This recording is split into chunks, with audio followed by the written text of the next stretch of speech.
UI here, brain there, episode 5, the same shape, on one machine or two.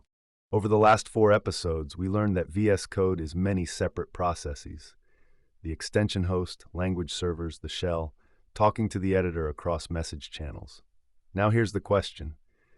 What changes when those processes move to a different machine? Less than you'd think. When you run VS Code locally, on a plane, on your laptop, no internet at all, everything lives on one machine.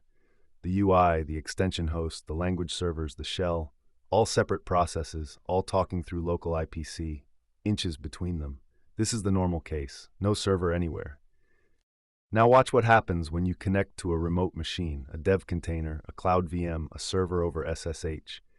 Your laptop keeps only the editor UI. Everything else, the extension host, the language servers, the shell, your actual code, moves to the remote machine.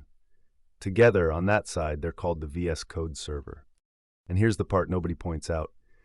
The architecture didn't change. Same separate processes, same message channels between them. The only difference is the channel itself. Locally, the messages traveled inches between processes. Remotely, the same messages travel across a network tunnel, same shape, longer wires. And this is the foundation everything else is built on.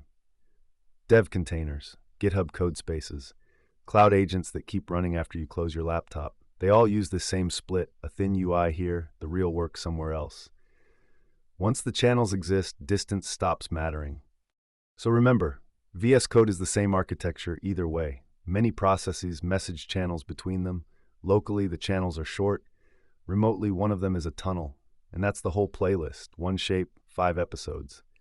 Stretch the channels across a network, and you get remote development. Wrap them in an AI layer, and you get Cursor, Windsurf, Copilot. Same skeleton, every time. Same architecture, sometimes local, sometimes a tunnel away. Playlist 1 complete, next playlist AI agent internals. Subscribe, we crack open every bone.